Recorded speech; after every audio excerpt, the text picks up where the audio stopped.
আপনারা মুরগি তো অনেকভাবেই রান্না করেন, তবে আমি যেভাবে রান্না করি সেইভাবে আজকে আপনাদের সাথে আমি শেয়ার করব। আর এইভাবে আলু দিয়ে মুরগিটা রান্না করলে এত মজা লাগে, বিশেষ করে যারা প্রবাসী আছেন বা ব্যাচেলর আছেন তাদের জন্য খুব সহজে একটা আলু দিয়ে মুরগির রেসিপি শেয়ার করছি। তো প্রথমেই আমি কড়াইতে পর্যাপ্ত পরিমাণ তেল দিয়ে দিয়েছি। তেলের মধ্যে এবার 4টা দারুচিনি, 4টা লবঙ্গ, 5টা এলাচ দিয়ে দিচ্ছি। আর তেজপাতা দিয়ে দিচ্ছি এখানে 2টা, মাঝখান থেকে চিড়ে দিয়েছি। এবার তেলের মধ্যে এই মশলাগুলোকে কয়েক সেকেন্ডের জন্য একটু ভেজে নিতে হবে। যখন খুব সুন্দর একটা ঘ্রাণ বের হবে তখন এর মধ্যে পেঁয়াজ দিয়ে দিচ্ছি। এখানে 4টা মিডিয়াম সাইজের পেঁয়াজ আছে, সেটা দিয়ে দিলাম। আমি এখানে তেল প্রায় 1/4 কাপের মতো ব্যবহার করেছি। এবার পেঁয়াজটা একটু নরম যখন হয়ে আসবে ভাজা, তখন এর মধ্যে দিয়ে দেব 2 টেবিল চামচ আদা বাটা, দিয়ে দিচ্ছি 2 টেবিল চামচ রসুন বাটা। এইবার আদা রসুনটাকে একটু ভালো করে ভেজে নিতে হবে যতক্ষণ না আদা রসুনের কাঁচা গন্ধটা চলে যাচ্ছে। এইভাবে যদি আপনি আদা রসুন ভেজে নেন তাহলে তরকারির মধ্য থেকে অনেক সুন্দর একটা ঘ্রাণ আসে আর আদা রসুনের কাঁচা গন্ধও চলে যায়। যখন পুরোপুরি ভাজা হয়ে যাবে অল্প একটু পানি দিয়ে নিচ্ছি। শুকনা মশলা ব্যবহার করব যাতে করে পুড়ে না যায়।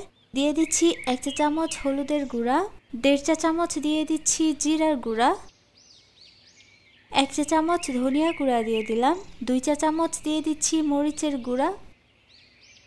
এবার এই মশলাগুলোকে খুব ভালো করে একটু কষিয়ে নেব।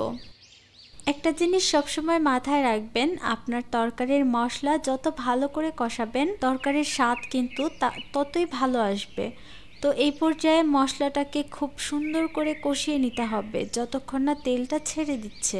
যখন একবার মশলার তেলটা ছেড়ে দিবে তখন আরেকটু পানি দিয়ে ঠিক এইভাবেই কষিয়ে নিতে হবে। এই কাজটা কিন্তু সময় বেশি লাগে না যেহেতু চুলার আঁচটা বাড়িয়ে দেওয়া থাকে। তো যখন আবারও তেলটা ছেড়ে দিবে তখন চিকেন দিয়ে দিতে হবে। মুরগিটাকে আমি রেগুলার সাইজ করে কেটেছি, কিছুটা মুরগির টুকরা আমি ছোট ছোট করে কেটেছি। এতে করে মশলা ঢুকে আমার কাছে ভালো লাগে। আপনি চাইলে যে কোনো সাইজে কেটে নিতে পারেন। মশলার সাথে মুরগিটাকে সুন্দর করে কষিয়ে নিতে হবে। তার আগে 2 চা চামচ লবণ দিয়ে দিলাম। আমি 2 চা চামচ ভর্তি করে লবণ দিয়েছি, পরে যদি লাগে আবার দেওয়া যাবে।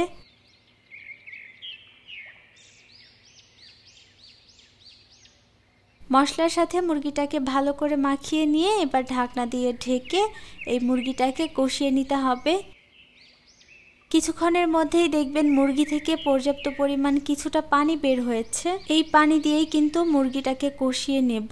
তবে আমি একটু নেড়ে মিশিয়ে নিয়ে তারপর এর মধ্যে আলুগুলো দিয়ে দিব, কারণ ফার্মের মুরগি হতে কিন্তু সময় বেশি লাগে না আর আলুও কিন্তু সেদ্ধ হতে সময় লাগে। তাই আমি আলুগুলো দিয়ে মুরগির সাথে এবার কষিয়ে নেব এই পানি দিয়েই। আলুগুলোকে একটু নেড়ে মিশিয়ে নিচ্ছি। আলুগুলো ভালো করে মিশিয়ে নেওয়া হয়ে গেলে ঢাকনা দিয়ে ঢেকে দেব। এইভাবেই কষিয়ে নিতে হবে 6 থেকে 7 মিনিটের মতো। মাঝে মাঝে একটু নেড়ে দিতে হবে এইভাবে ঢাকনাটা খুলে। এই যে দেখছেন মুরগি আর আলু কষিয়ে নিচ্ছি, এই ধাপটা যদি আপনি ফলো করেন তাহলে আপনার রান্না খুবই মজা হবে। যখন দেখবেন তেলটা এরকম ছেড়ে দিয়েছে আর নিচে লেগে আসছে তখন পানি দিয়ে দিতে হবে। আমি পানি দিয়েছি পর্যাপ্ত পরিমাণ আর এখানে আরেকটু লবণ দরকার ছিল, লবণটা দিয়ে দিলাম। পানিটা এমনভাবে দিতে হবে যাতে মুরগি আর আলুগুলো একটু ডুবে থাকে। এখন ঢাকনা দিয়ে ঢেকে চুলার আঁচটা একদম কমিয়ে দিয়ে 10 থেকে 12 মিনিটের মতো রান্না করব। প্রায় 10 থেকে 12 মিনিট হয়ে গেছে আর এখানে আলুও সেদ্ধ হয়ে গেছে। এই পর্যায়ে আমি 1 টেবিল চামচ পরিমাণ গরম মশলা দিয়ে দিলাম। গরম মশলাটা দিয়ে একটু নেড়ে মিশিয়ে নিয়ে লবণটা চেক করে নিচ্ছি।